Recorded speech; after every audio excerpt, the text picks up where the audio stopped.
Hello, friends. Welcome to Fiscal Focus at DawnNews English. I'm Danish Khan, and today we're going to analyze the systemic roots of recurring cycles of political instability in Pakistan and their impact on economic development.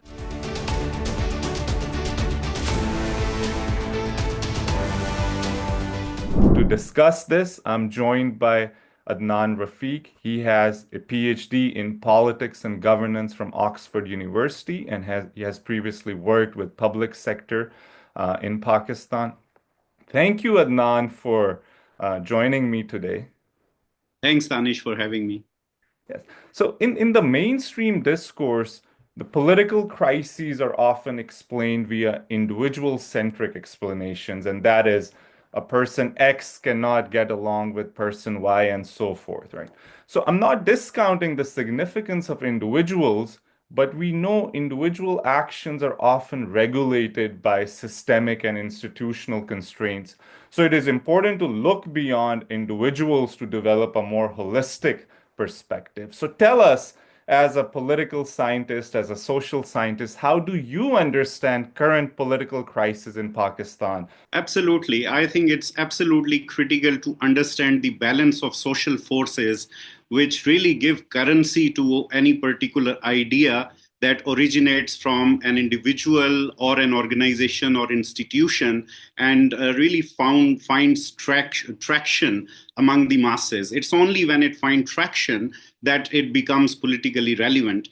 And if we look at the current scenario, there are five key structural trends that I think explain the contemporary Pakistani politics. Now, what are these five trends?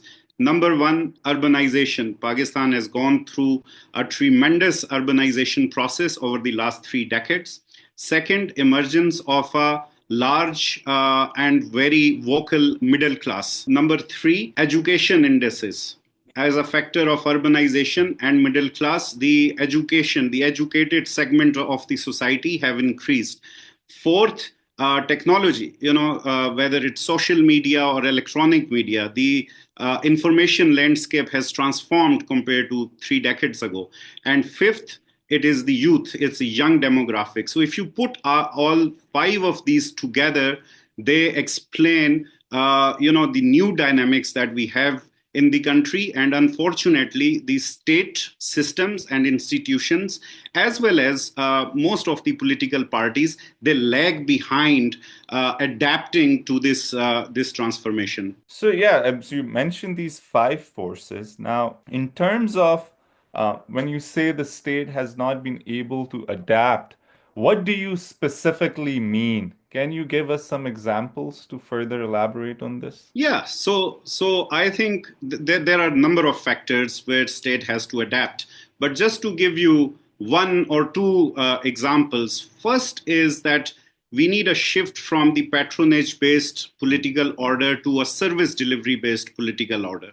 The reason for that is that the politics has traditionally evolved in this region from the post-colonial state where we had intermediaries that really provided interface between the state and the society. And these intermediaries mostly operated through kinship ties, the biradri and, kinship, the caste and tribal kind of networks.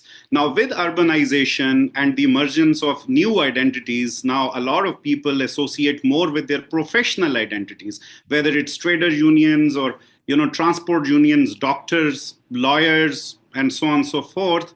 What it has done is it has really weakened that patronage-based networks that state used to develop consent. On the other hand, the urban educated middle class that has really proliferated over the last 2, 3 decades. And in this, it is important to make a distinction between the first wave of urbanization that was more on the back of mercantile class and retail expansion in retail and so on, and more recent phenomenon where the new middle class, new urban middle class has expanded on the basis of white collar salaried constituency, a white collared class which has come on the back of expansion in the services sector, right? Now, there is a large segment of this society which is neither the beneficiary of and nor part of the patronage, traditional patronage structures that the state used to operate and connect with the society. And there lies the problem, because this large mass of urban educated middle class youth, they expect service delivery from the state, not by the means of patronage, by which I mean they don't want to stand at a hospital or on the airport and having to call their uncle or mamu or pupa or someone to get something done. They want system to deliver them what is needed, right? So therefore, the shift from a patronage based politics to a service delivery based politics is the real governance or the real challenge in terms of how state and society interact.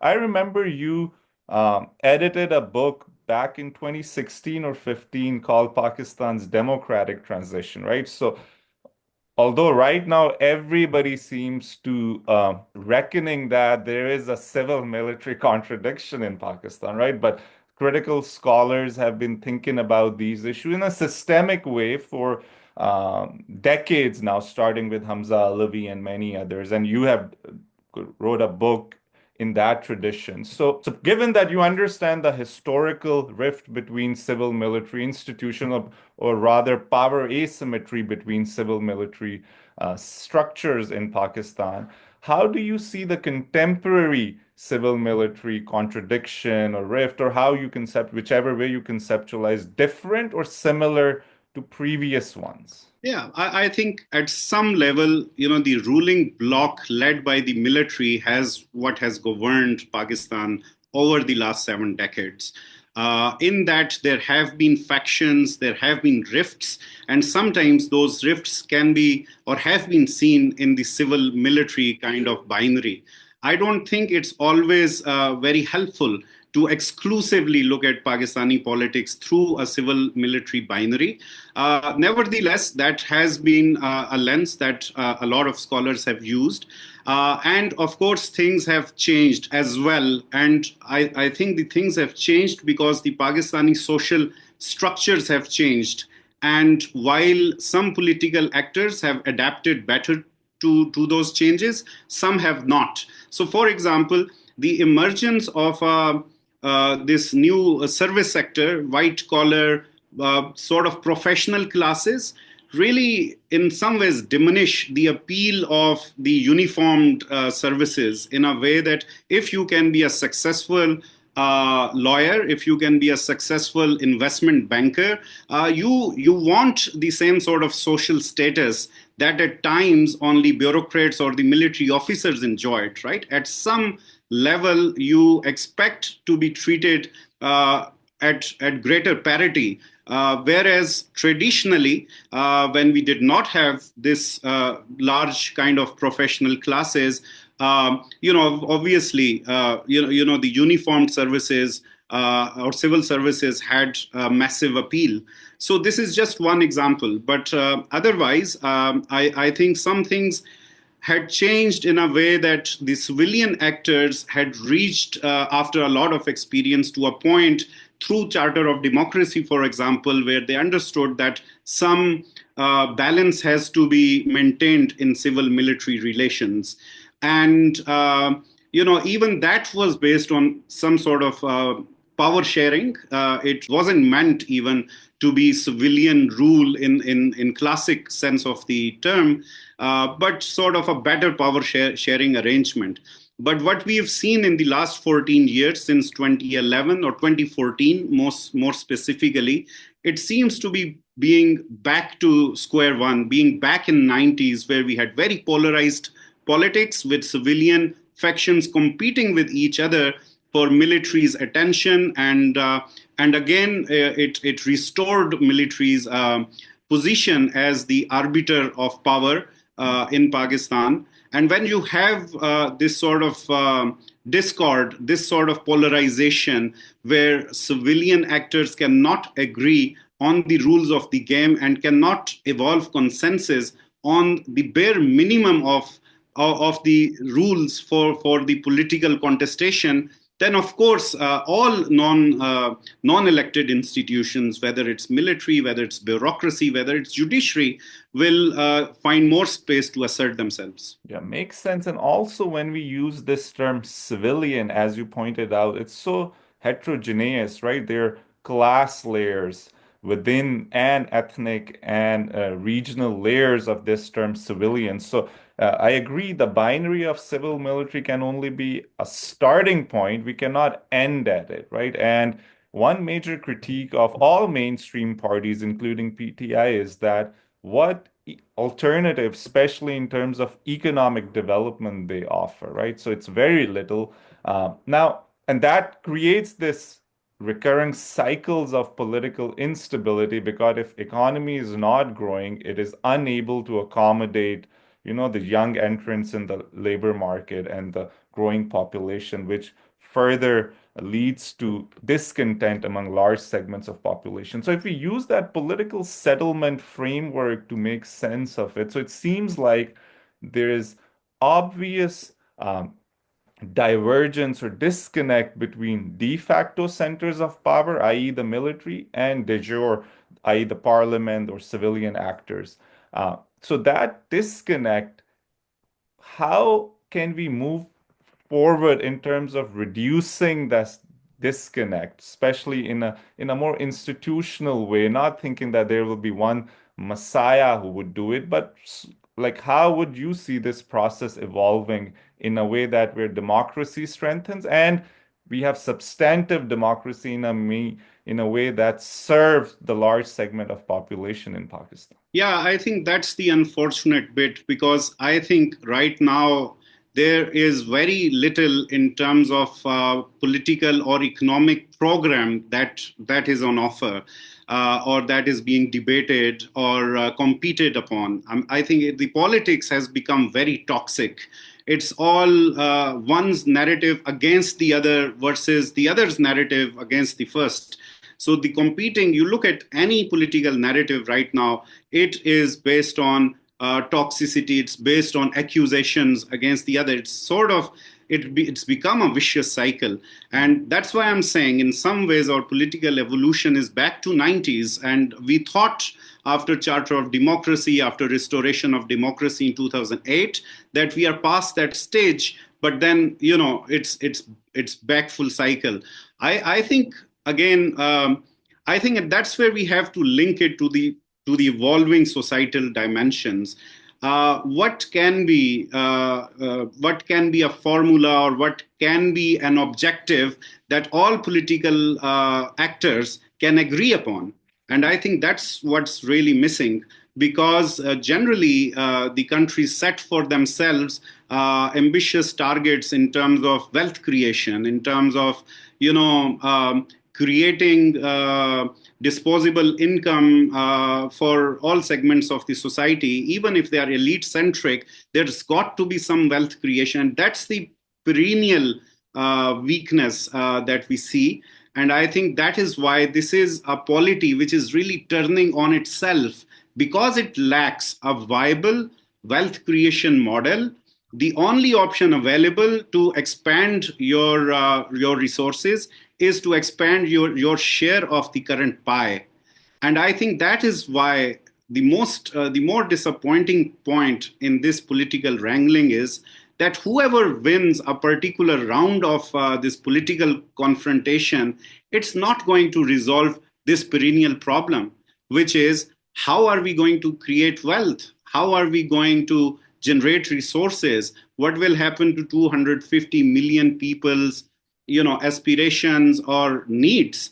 So the point is that at that level there is a collective failure of sorts, and until and unless that is realized and some form of minimum lowest common denominator, minimum consensus is reached among the political players, we will be, I'm afraid, we'll continue to be in an era of chaos. And actually, even if we look at the periods which seems to have a semblance of political stability, but they're also like paper over cracks because the political settlement is not stable in a way that actual distribution of power in society, right, is not reflected in formal institutional framework. Therefore, we get these informal institutional networks such as patronage politics or the hegemonic rise of the military through so many other mediums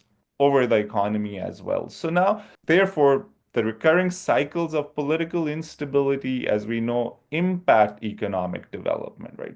So, and you have worked with government, especially on governance issue. Can you talk about how political instability can be detrimental for good governance, especially in terms of economic development? Yeah, absolutely. I mean, we've already have a history of involvement in wars, on our Western front. Most, importantly, Afghanistan wars. Now, while they brought some windfall in the shape of aid and some geopolitical rents, it was hugely detrimental to our own economic development and the conditions that were needed to build an industrial base, to have the human resources needed, to have the legal frameworks evolved in a particular direction, to have cheap electricity, energy available, to invest in all of these things, which would have created a productive economy that would have created jobs and so on. None of them could happen because of our involvement or the windfall or the quick rents that we could accrue through our geostrategic positioning and our involvement in the greater the great games essentially. So now we are at a stage where our location is not as strategic perhaps to the changes that we see in geopolitical arena, and therefore no such windfall can be anticipated. And therefore, when we look around, we do not see the ingredients that are needed to bring in investment, to have a productive economy, to ensure that we have indigenous economic growth. The problem is that the high eras of economic growth that we've had were also consumption led. They were, they hike the imports that we have. It created, again, problems on the current account deficit and this whole fiscal framework. The economy gets heated up. So essentially, what we need is a productive economy, and the ingredients for it, a lot of ingredients are missing. I think this is what we need to focus on, and that needs a political compromise, a political settlement among all actors, where they first agree to expand the size of the pie and have some kind of agreement on the rules of the game. Number two, they stick to it. Number three, they ensure that there is stability at some level, at least in terms of march towards achieving these objectives. And then we can start, putting in place bureaucratic, legal, technological, human resource ingredients that are needed for a productive economy. Makes sense. Now it's fascinating, especially as an economist, when I hear you saying that even the road to political stability is directly tied to economic development and vice versa, right? Economic development is also dependent on Dialectical, like yeah, so yeah, many it's yeah, languages, overdetermined. Yeah, they're as you dialectical. said, like dialectical, the overdetermined political processes overdetermine economic development and vice versa. Now, as you mentioned, there's an inter-elite fight among Pakistani elites, right? It's because average folks across the country are engaged in livelihood struggles, right? They're not in this big Game of Thrones, right? It's they're not part of that. So this inter-elite struggle has become even more pronounced in past 2 decades with the emergence of a new player, i.e. the judiciary. And this seems to be at the heart of political instability in Pakistan, either in a positive or negative way, depends how one's political preferences are. So, and I remember and read your work on the role of judiciary and its evolution in Pakistan. So tell us more about it. Like, not again, not individual specific explanation, but more as a judiciary as an institution, how it has evolved and how much you think their influence has grown over Pakistan's political economy. Yeah, so when we look at the judicial behavior, there are lots of theories. Some look at, the legal model, which looks at the legal precedents and so on. Some look at the judges' role, judges' personal preferences, their ideological positioning, their alliance with certain political parties, and so on. Some look at obviously judges as a political player, almost as a politician that is part of the political process and so on. I think my contribution to the debate on judicial behavior was that I linked judicial behavior with the shared class consciousness that the judiciary enjoys or has with a section of the society. And in Pakistan case, my data showed that if you look at any institution as a class coalition, including judiciary, you can really trace the family backgrounds and the socializing processes, socioeconomic status of the key individuals in an institution, and that will provide us a sense of the dominant class basis of a particular institution. Now, if we apply this lens to the higher judiciary in Pakistan, my data showed that since independence, the class structure of the judiciary has changed quite a bit from a very aristocratic upper class personnel to more sort of middle class, lower middle class personnel. And this shift in the class composition of judiciary has come in tandem with the wider shift in the society, which, as I explained earlier, where a new urban educated middle class has risen. Now, what this has done is it has created a shared class consciousness, a shared worldview between the key members of the institution, as well as the, a new emerging core of the civil society.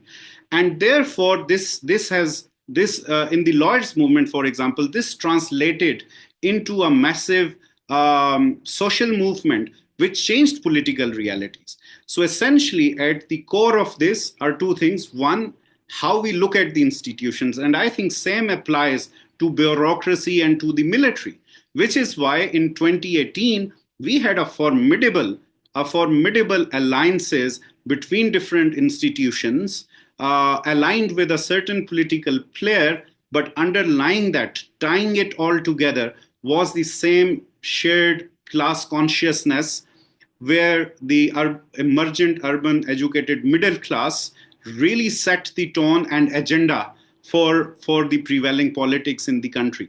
Last point on this is that this emergent segment of the society, this has been subjugated for decades. Now that they have risen in terms of their socioeconomic status, and by the way, there is data on their ownership of assets, which has quadrupled in last 20 years. Their consumption as percentage of the GDP has gone through the roof, as epitomized by the barrier towns and the sale of vehicles and so on and so forth, all the consumption behaviors. Now they have attained some form of social status, but the feeling that they have is that this has been despite the system. This has not been because of the system, and they are self-made, and that has resulted in a lot of resentment among them, a lot of visceral resentment along the against the system and anyone they perceive to be part of that system or the status quo, right? So that has really charged up the politics. In some ways, they may not necessarily be using rational calculations to evaluate the performance of various political players. They may just be looking for a vehicle that allows them to vent out and say, F you to a particular status quo. And I think that emotional aspect of it, a psychosocial aspect to large section of the society, also explains why we have certain political players in ascendance while others are on the defensive, and this massive sort of discontent with the status quo. Fascinating, because especially when you use the term class and consciousness, so in the traditional literatures, both in Weberian and Marxian literature, class also implies some sort of an economic policies, right? So a shared goal of maximizing certain economic benefits. But as you rightly suggested, they don't seem to have any cohesive economic outlook in terms of the policy making. It's more like a cultural war. I mean, if I use this American phrase, which is like dominant here, right? The cultural war between left and right. So here it seems like a cultural war between these new elites and the old elites, it seems like. So, and as a result, we see a hodgepodge of economic policies with no coherent message. Now, when we look at the overall the power asymmetry between different institutions, particularly the civil military dimension, we know that military is maximizing something, and at a very basic level, and that is autonomy from other classes and political players. What is judiciary as an institution maximizing? Is it they're also maximizing their autonomy? Yeah, I think like any political player, it is autonomy, but it's also their influence, and it's also their status in the society, and it's also then it translates into material gains as well. If you just look at the incentive structures of the judiciary over the 20 years, the salaries, the perks, the privileges of the judicial class or judicial officials, that has quadrupled, that has increased. So again, touching upon your point of Marxian and Weberian understanding of class as well as institutions, I think I've tried to amalgamate and use both. While at the base there are material facts which are fueling and creating, changing these segments of the society. But at the ideational level, there are issues of identity. There are issues of where an individual relates him or herself on the class spectrum. And my data has clearly showed that there are a large number of people, extremely vocal and political now, who do not relate either with the working classes nor with the elites. So where would you place them? They are the middle class essentially. And the thing is that I think a bit sorry thing is that they have as much contempt for the working classes as they have for the elites. And they really have positioned themselves on the basis of their acquired skills and this new social status and resources and so on to be most well equipped to run the country and the governance and state of affairs. So they have this sort of dual sort of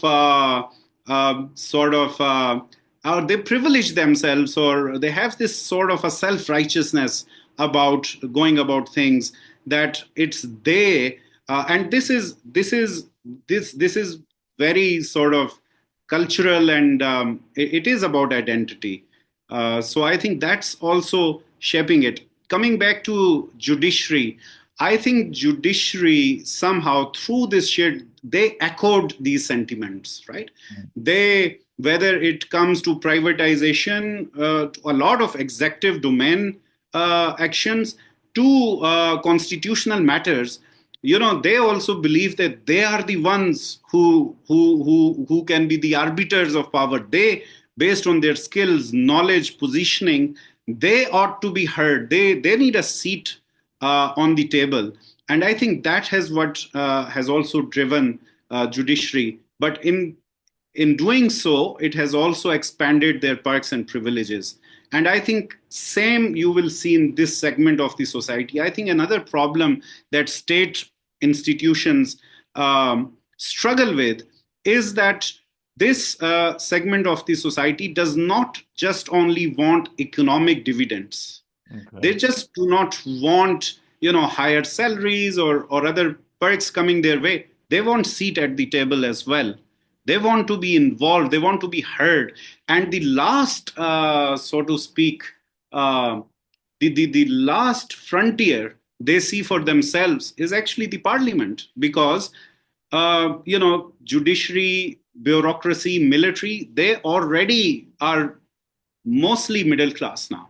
Mhm. Which institution among state pillars is still elite dominated?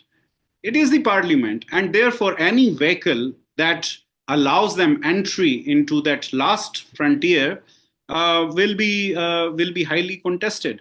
And so I think all of these dynamics put together explain institutional behavior as well as the underlying social undercurrents that explain that. Because you mentioned middle class, and it seems like that size of the middle class has been growing, and we have evidence using different indicators and proxies to estimate that the size of middle class is growing relative to the others in terms of population. Now, there's been a discussion that middle classes uh, don't have inherent will to accommodate the working classes and lower classes in an inclusive institutional structure, right? And that's what you also pointed out, that they cannot be the vehicles of the democratization of Pakistan. It has to be a bigger coalition where even middle classes have to now acknowledge that they have to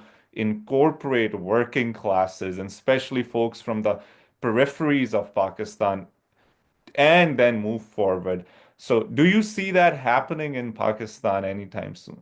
I think a lot of this consciousness operates at a in when it comes to an individual, it operates at a subconscious level, right? So the political behavior, an individual actor may not always rationally realize and understand why they are part of a particular social movement or why they have a certain worldview, and so on. But it's obviously it's their immediate circle, it's the social space they operate in, and the shared worldview that they formulate, which kind of governs it. So in that sense, the trends both that you mentioned are certainly there. That the middle class, number one, there are a lot of there's a lot of data in terms of its size and so on. I don't want to go in a lot of detail on it, but then there is another thing which gives it more kind of influence, and which is their hold now on the airwaves, on the news feeds of everyone. So whatever percentage middle class is in strict terms, their influence extends far beyond that, because you look at Hum TV drama to TikTok videos, the content you see, the aspirations or the sentiment that you see is the middle class sentiment by and large. Mhm. And this creates a much larger constituency which is influenced by middle class lifestyles, which even socioeconomic, on the basis of socioeconomic indicators, even if they cannot be classified middle class, they want to be middle class, and they hold same values and same beliefs. This is what has created a large constituency. And there used to be a time where we used to say that, there is a small segment of society which is on Twitter or Facebook, and they are obviously middle class. But the realities on the social media operated at a distance from the realities on the ground, right? Especially even when it comes to electoral politics. We used to say that, the sentiment we see in social media, is a different ball game, and what you see on the street is different. Now that distance has just collapsed. Now what you see on social media is actually what is there on the ground, and that is another indicator that the this sentiment has spread wide and far and has influenced working classes. So right now, I do not see a middle class kind of accommodating working classes in terms of political or economic project. Mhm. Unfortunately, I think, we don't see any of it. But we do see working classes getting influenced by this middle class essentially middle class generated sentiment, and giving it an expanded feel. And one will have to see, I think it's important to see what will it take for this to translate into some sort of inclusive, progressive economic project, or whether it will remain where participating working classes or even middle classes will remain just pawns in this infighting between various elite players. Makes sense. Thank you so much, Adnan. It was wonderful talking with you. And thank you to our audience for tuning in. Until next time, this is Danish Khan signing off from Fiscal Focus at Dawn News English.